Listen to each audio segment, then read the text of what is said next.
Hi, welcome to Gabby's Art Student. Today I'm going to show you how to make a clay frog. It's a great way to teach students and children at home to have a little bit of fun with some ceramic clay. Normally we use paper clay, or you can use modelling clay, you can use self-drying clay, you can even use little bits of dough. So make sure your hands are nice and damp. You can use, again, whatever clay you want.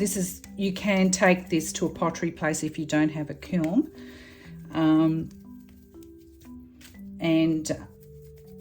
have it fired at the end. But I just dry them. It's not a functional thing that you're going to be using, so you don't need to have it fired.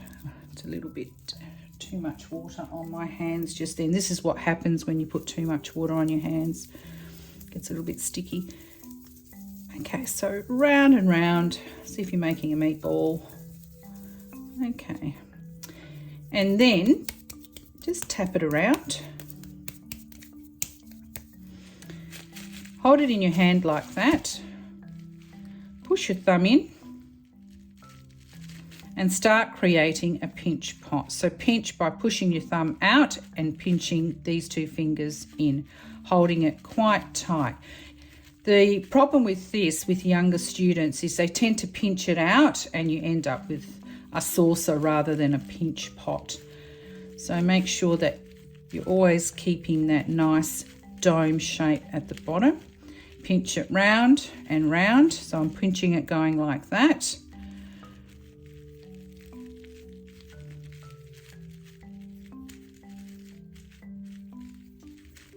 As you can see. Always work on a bit of plastic if you can, because it will not dry out your work. Sometimes I put a little bit of moisture on here, just like that, or you can use an old towel. Roll it out a little bit. This is a bit of bubble wrap that I found lying around the house. Okay. And again, controlling it, but I do want to widen it out a little bit. Just go out, you can keep pinching the rim of it. And as you can see, some areas of the clay, like over here, it's a little bit thicker than, say, down here.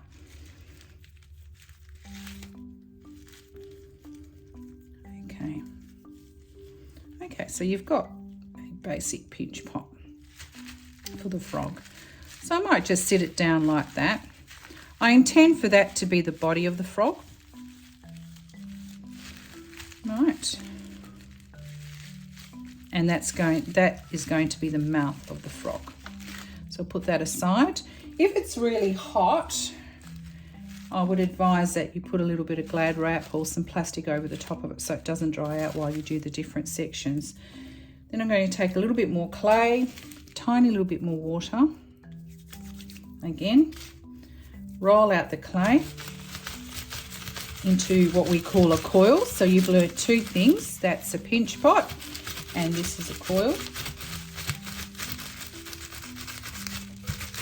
Sometimes I just use an old baking board to do this with. Roll it out. Okay. So what I'm doing is I'm actually rolling it and stretching it.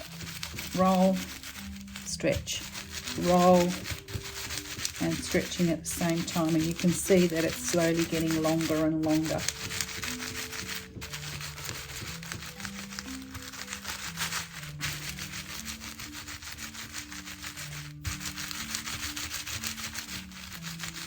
Okay. You're wondering what this is. This is going to be the actual legs.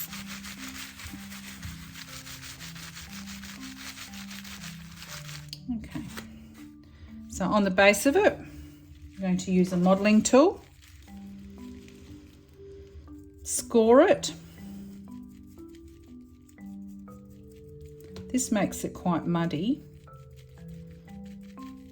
and we want that because it's creating its own self-adhesive as a glue. Okay. Just going to see if this is long enough. Oops. Yes. Okay, so you bend it down. I would score it on the other side as well here, so that the two bodies bind.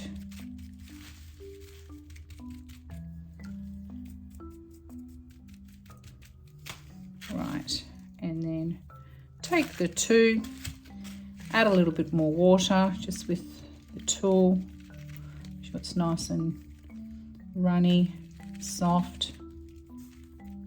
We call this slurry in ceramic terms. All right, so you glue it on. And as you can see, it's glued, but that's not all. You actually do need to attach it. Now you can either do it with your hand if you don't have a tool, and that secures it. Or this is the bit that students or little children get confused and don't do, and often if it is going into a firing is the bit that will come detached. So popping it on like that, you're fusing it as what we call one body of clay. You can go around, smooth it out and make sure that it becomes part of the pinch pot that we created, like so.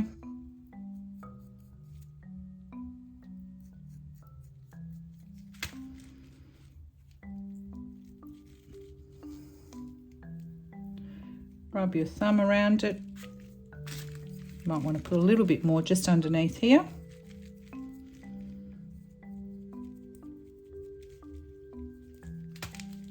Okay, there we go. All right. Always use this part of your thumb to smoothen things out, and you can also use a spoon later on to burnish it. And burnishing means just making it nice and smooth and taking out little nail marks or imperfections, but that's getting quite fussy. It's still a fun project for adults to do. Have a little collection, so I'm just making it nice and smooth, and I might just put some toes on it. I would generally do the detailing of it later. Okay, now I'm going to do the eyes. So the eyes are the same size, probably about the size of a marble.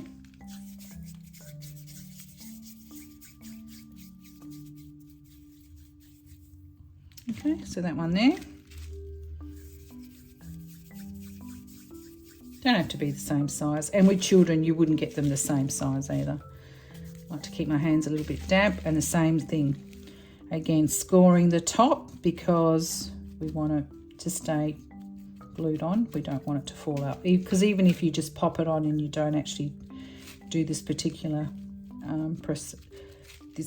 gluing on, it will detach when it dries. So we just want to secure it on by doing this. Okay, so we do that, pop it on. Once again, use this end. It's like a bit of a sort of a curved end, and go around. If you don't have a tool, you can just go around using your fingers. The other thing that you can actually do is you make a tiny little coil, which I'll show you very quickly.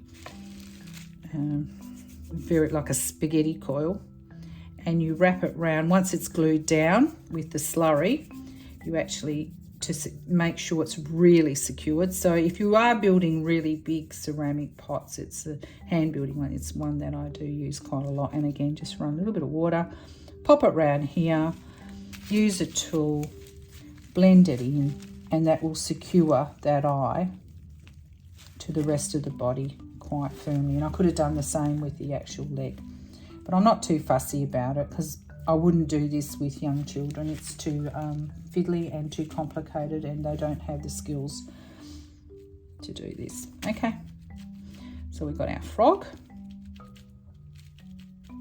Okay, and then put in the other eye, score the eye again. Put a bit more water here, make it into a mud, pop the eye in. Now you might want to have one eye that's bigger. I think that's great if you can do that, because the kids won't have, the eyes of the children won't be the same. They'll all be wonky and maybe not even perfectly round, and it doesn't matter. And some of them will say, oh, I want to do a square, and that's fine too. The more difference it is, the better it is from the original one. So often we'll show the students or the children this to have a look at. and then they go off and they create their own. Okay, so that's the making of the frog to start with. You can see the eyes. I just lift it up a little bit, coming along. Like so. Okay, now if you wanted to make a longer body, you can. And then the other leg is literally 2 coils. So I'll just pop him out the way just over here. Okay. I will probably roll 1 coil and then cut it in half so that it's all the same diameter. Okay. You can flatten it out a little bit. That's a little bit too thick there, so I might roll it out a little bit more. Cut it in half. Probably push this out almost to make it a bit of the upper leg of the frog. Okay, and that's going to go here. So I might just want to make that a little bit thicker than, say, down here. So push the clay up, or you can even add some clay if you want to.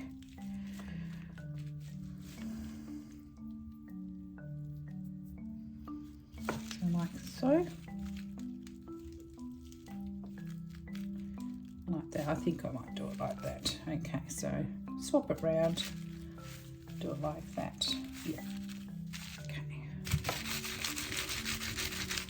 Sometimes you have intentions of using things a certain way, and then when you actually make them, they turn out completely different, and that's wonderful. It's a great thing about art. You just can't really determine, unless you're doing a photographic painting or sculpture, that you're looking at realism. This is quite fun. And there's no right and wrong, which is great. Okay, so you might put it on there. Might bring it back. I'm being a bit of a trying to be a bit of a perfectionist here, but the students will probably just, the children will probably just whack it on there. Okay, so the same thing applies here. I've worked out that it's approximately there that I need to join. And down here, same with this.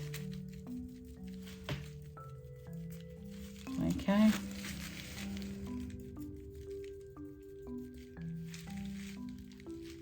So pop that in. Yep, it's going to stick.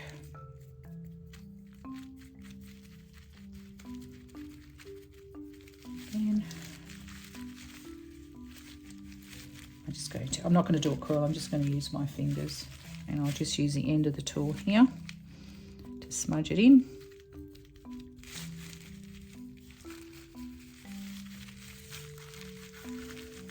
Flatten that out a little bit.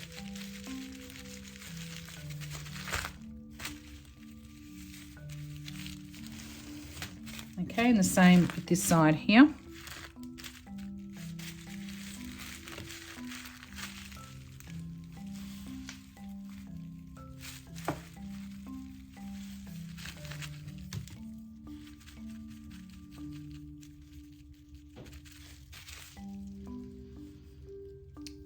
Right.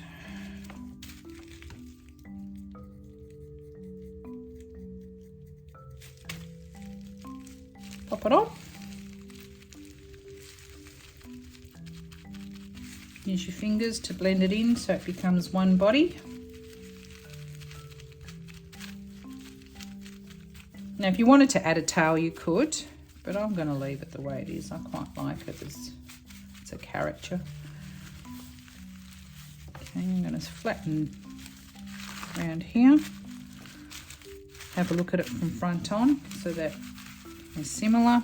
This one's a little bit higher up here. And again, you can be as creative as you like with the toes. Sometimes if I have little girls in my class, they ask me, oh, can I please put nail polish on? And so I say, yes, you sure can. So if that's the case, you might want to use the end of a brush and do that sort of thing to it. And I might bring some nail polish, or they bring their mums and they can do that to it. Okay, so you have your frog. I would tend to put an eye in, or anything. This is just a brush I'm going to use. just to give it a bit more detail. But be careful with doing this because students or children will just really press down and then you've lost the whole structure. So you've got to make sure that they understand. Now, if you want to make it into, you know, this is the basic frog, but if you want to make it into a character that has a hat or eyelashes, you can add whatever you want to it, basically. So I'm just going to add a little bit of an eyelid to it. And again, I'm going to make this one here. Flatten it out a little bit. You can use just a little rolling pin, just you can get them quite cheaply in anywhere, or just even one that you use for baking if you do baking and you do have a rolling pin to roll it out quite flat. And I might just put a little bit of water in there just to make sure that it's nice and moist, and while I'm still working with it, just in here. You might decide, okay, I want this to be a female frog, so I might do the stereotypical sort of model lips, and that you can do just by adding a bit of an almond shape to it.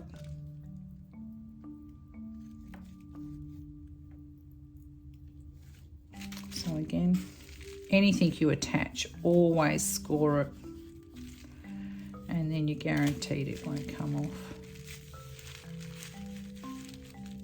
It's like a bit of a moustache instead of a lips.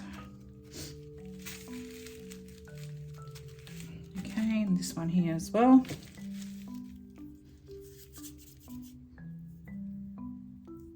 You can keep adding all sorts of things to it if you wanted to.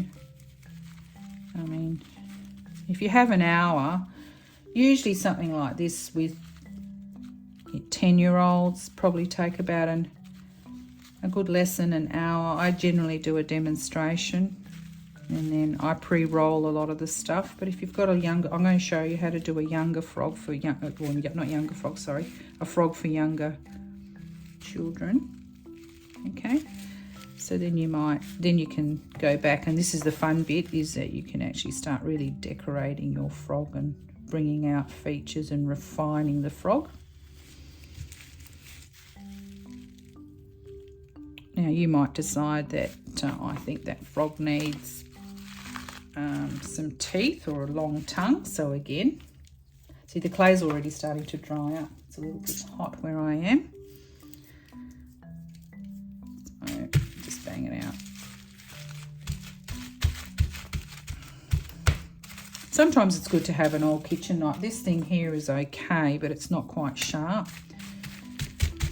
So I might decide, okay, I'm going to just cut it fairly straight. Maybe make it thicker at one end and thinner at another end. Bit of a long triangle. That's a bit weak. See, that's already broken. So that, if I don't patch that up, that will break, continue to break as it dries.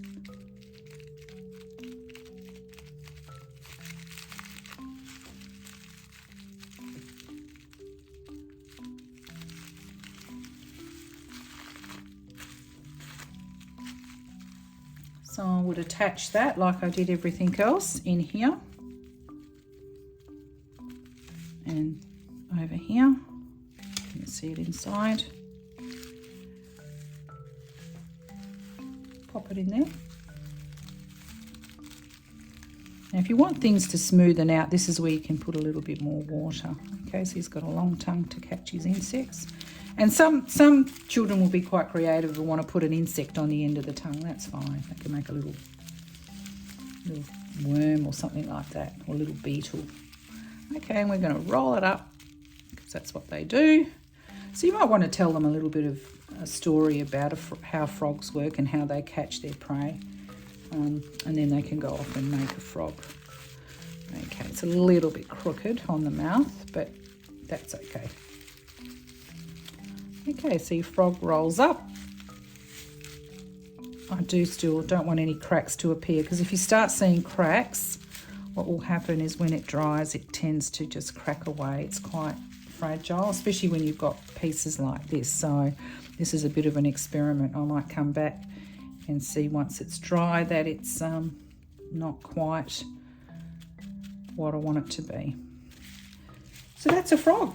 You can do all sorts of things. You can put eyelashes on it. If you have eyelashes, false eyelashes, once it dries, you can actually attach the eyelashes to it with a little bit of glue.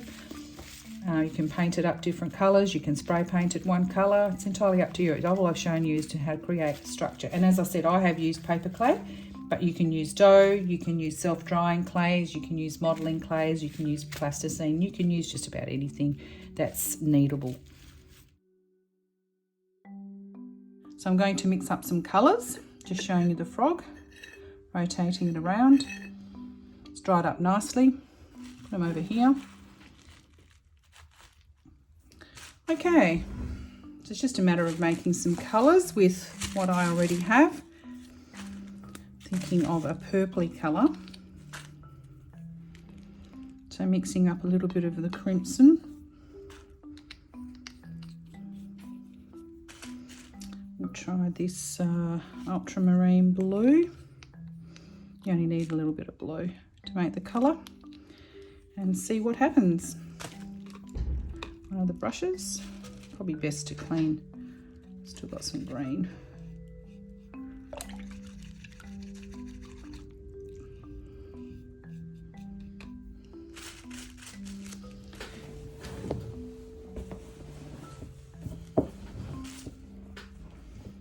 Okay, mixing up the colour. I've this time decided to get a little bit of a bigger plate. Well, it's not too bad. It's not as purple. It's becoming more of a maroon colour. Sometimes purple, depending on your red and your blue, is quite a difficult colour to make. We'll continue to mix some colours. I don't actually have the right magenta colour to make the bright purpley pink. I will try this for now. Don't think it really matters. I'm just going to make it, it's not as bright as I want it to be. I might add some red to it later. Just use it as a base colour. Once again, the clay is dried. It's applying quite thickly.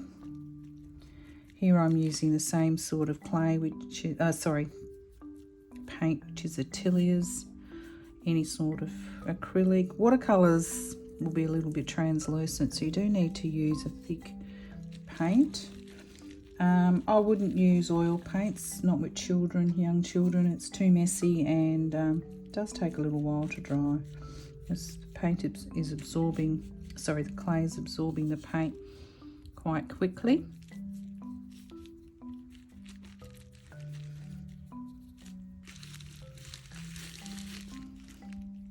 It does dry up a fair bit darker than when you apply it.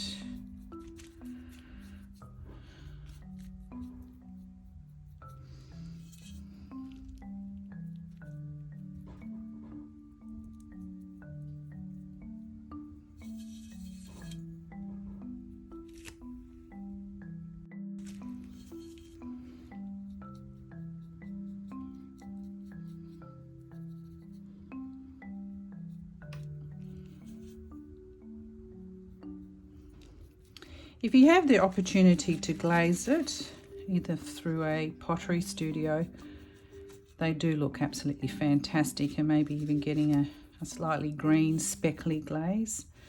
But this is just for a quick fun project.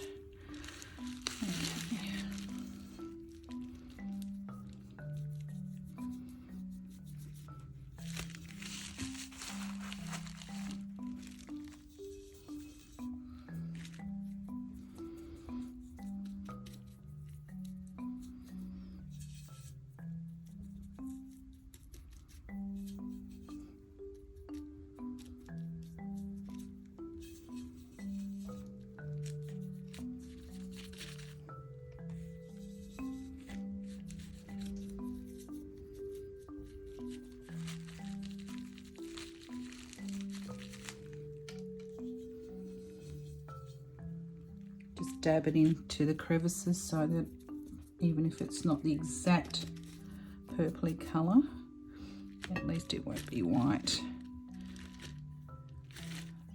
Children probably wouldn't be fussed with worrying too much about going into certain sections.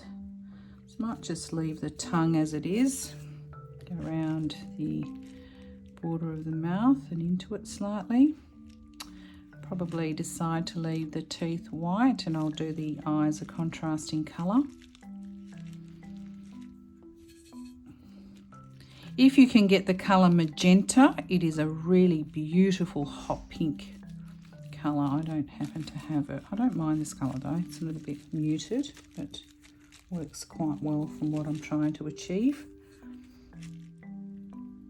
Okay, so go around. Make sure you have all the areas, toes.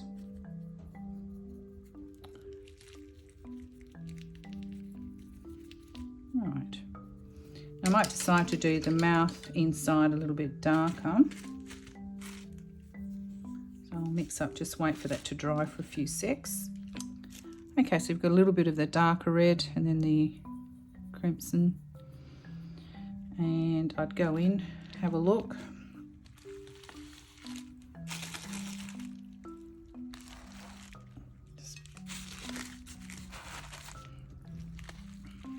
Have a look at it from here. And I think, well, maybe that might make the tongue a slightly different colour. You can change it, just we'll put some red in, see what it looks like.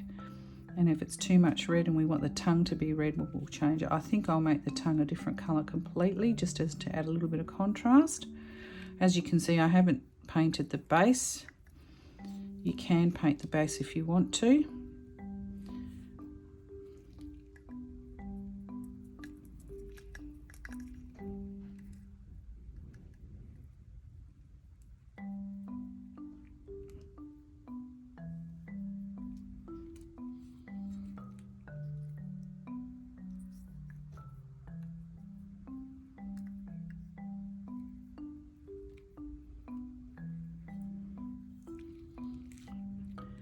And the roof of the mouth.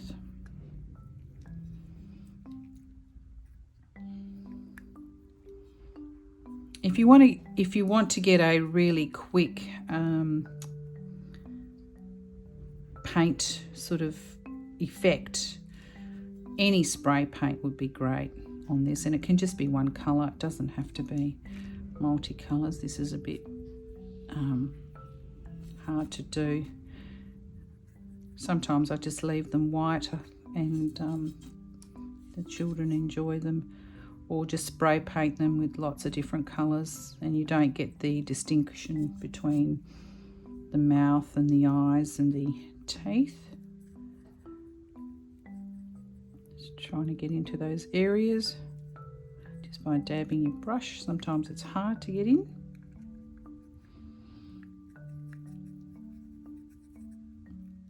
Just blend it through the outside.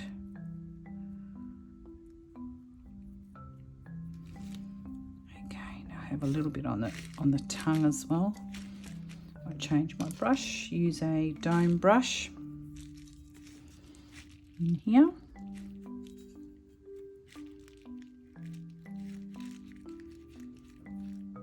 It blends quite well with the purple, because purple has a little bit of that red as well.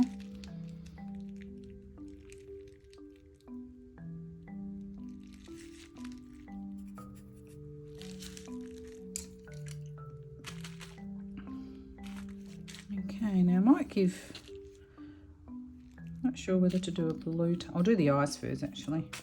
I'm going to go for quite a bright coloured contrast with the eyes. I might make them yellow. Sits opposite the colour wheel. Might be good to have something slightly different.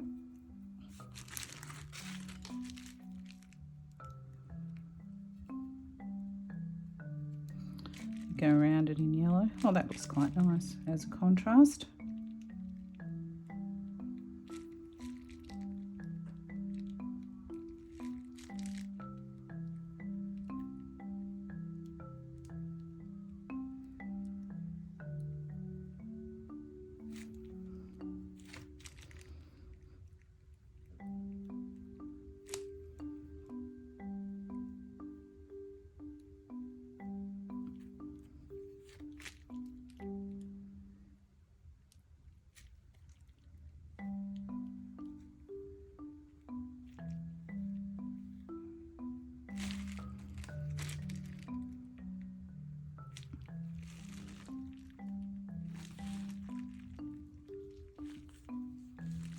Just using the tip of the brush to go around the edge.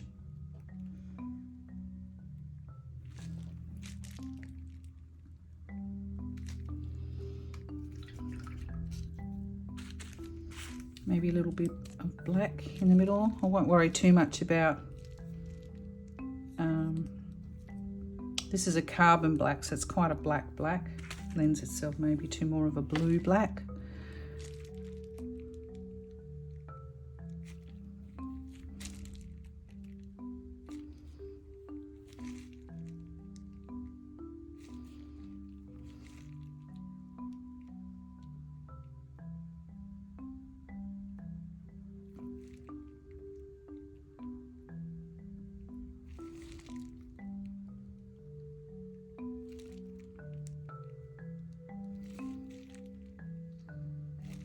It's not a perfect circle, but it doesn't really matter. Just going to wait for that to dry. I might give this a nice green tongue using a tealy green, phthalo green, the exact name, with a little bit of white. So I've actually mixed here just the art spectrum and watercolour as well as the acrylics. It doesn't really matter. I have limited colour, so you don't have to go and buy lots of colours. But sometimes purple's a really hard colour to make and to get that really deep purple. I find I tend to like to buy the purple and the magenta as a thing. So I'll just, oh, that looks quite nice. A nice blue tongue or green.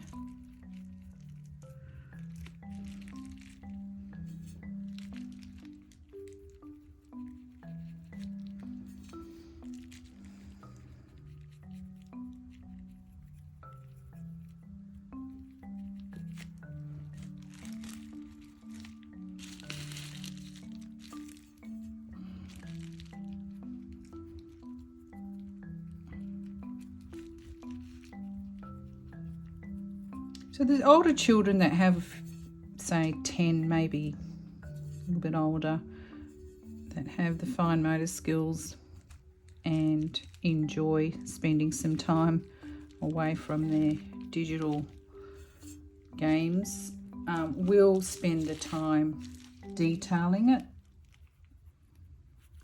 because they enjoy a little bit of painting. They can enjoy success in making something like this. It's just a fun activity to take them away. It can be done outside.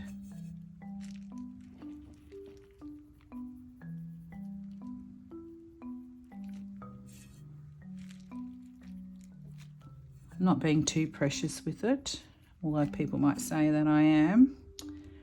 Just putting the colour on really quickly. Dabbing it so there's no white. And then I think, well, I want to balance a little bit of this colour elsewhere, so I may add the colour or just around the eye area.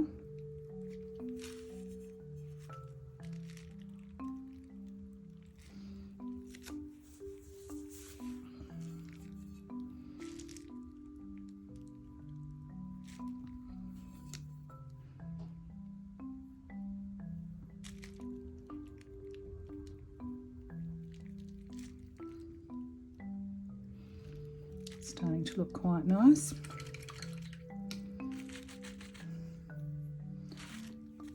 Might make that one eyelid quite bright.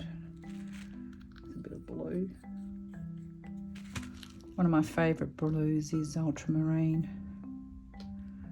French ultramarine. Brett Whiteland, famous artist, used it a lot in his work, and I understand why. It's just got that real depth to it. Okay, just put a little bit of white just to lighten it, but it's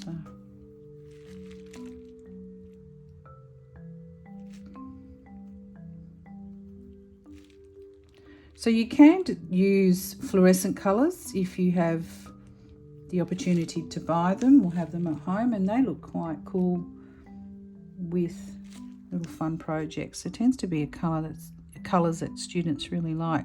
The other thing you can buy is a from most art suppliers is glow-in-the-dark paint, so you have a little bit of fun with them, and you can paint some sections. So for instance, you might do all the patterning in glow-in-the-dark, and at night time you put it out once it's been in the sun for a little while, and it glows. It's fantastic. So you can have it in a little pot plant glowing away, and they like that.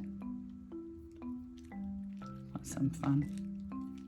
Okay, I haven't paid much attention to the back of this, so it's a little bit untidy.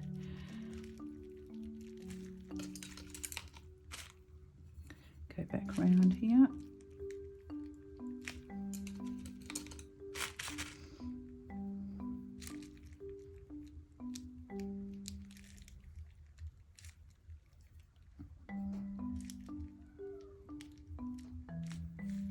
Did go in a bit too much here, so we have a little bit of blue happening. It's not too bad. Sometimes you just have to wait for it to dry a little bit, but not that fast. Okay, let's see if I make a bit of orange and see what happens. Maybe this will come up a little bit because that red around the lips seems to have blended in a little bit too much, so you can't see the contrast.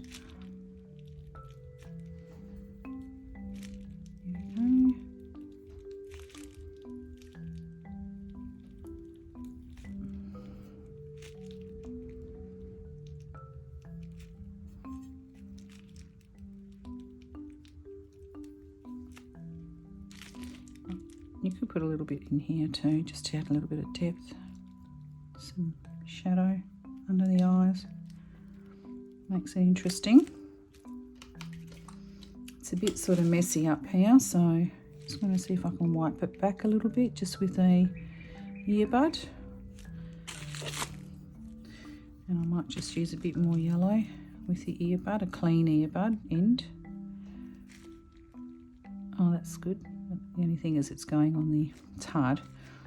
It's going on the blue. Okay.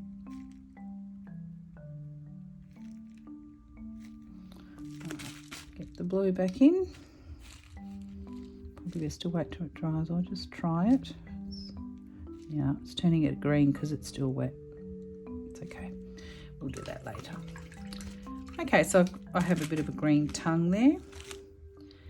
And I probably will want to use white. I've still got some here for its toenails. I'll just dab the white in to create a contrast.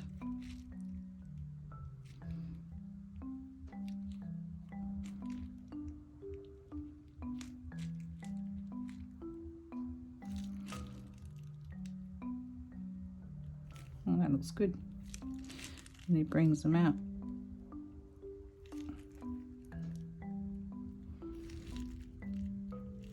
There we go. Starting to take shape. Maybe make the frog's teeth white rather than a bone colour, which is the clay colour.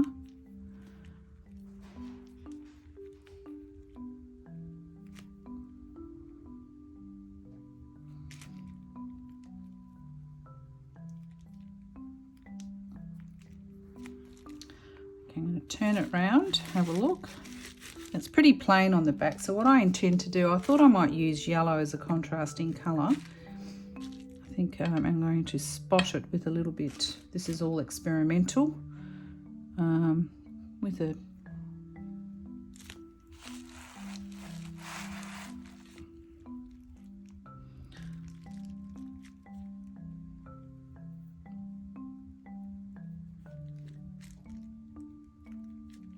need to dab it, and each time you want to put a dot down, you'll need to go back to the pigment, because if you just keep going, and children will keep going and that's fine, you won't get a bright colour. You want it to be completely opaque and yellow to make a difference. You can use whatever. I mean, I just use these. Sometimes after a while they tend to perish a little bit on the bottom, so you need a few of these. And that's already gone. put that down.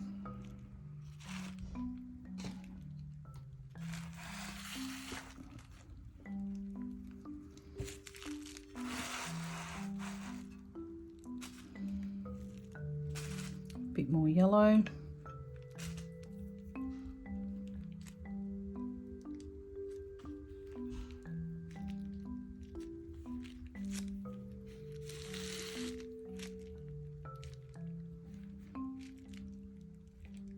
You might want to make them smaller as they go down to the smaller sections of the body. It doesn't have to be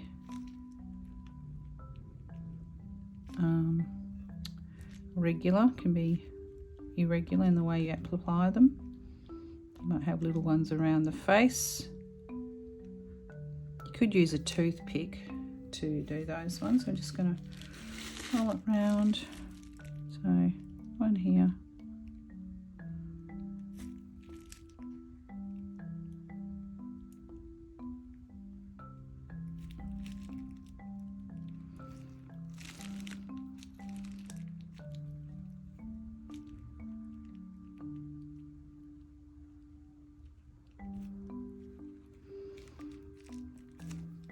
Turn it around.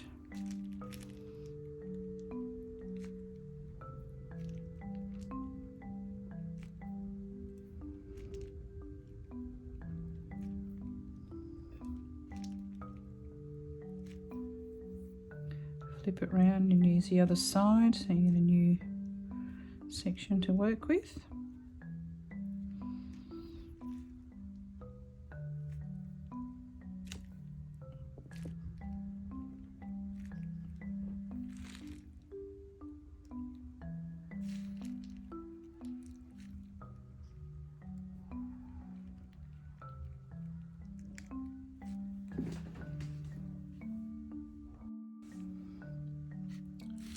Okay,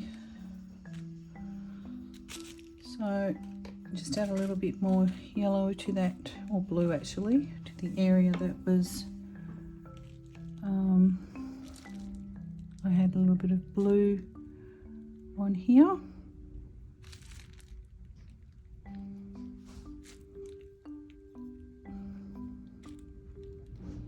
Doesn't matter if it's a little bit mucky.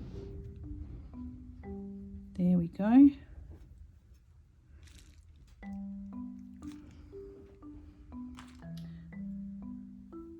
You can keep adding to it as much as you like. So for instance, you might want to put a little bit of darkness in the tongue. So you might add a little bit of dark just in here.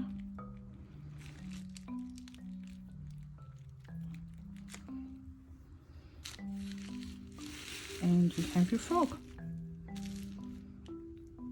The other thing you can do is you can also add, if you wanted to add another colour in there, so I might try red in the centre, but I think that's a little bit too much. Just leave it as it is. So that's the complete frog. Just wait for it to dry and you can varnish it, or just leave it the way it is.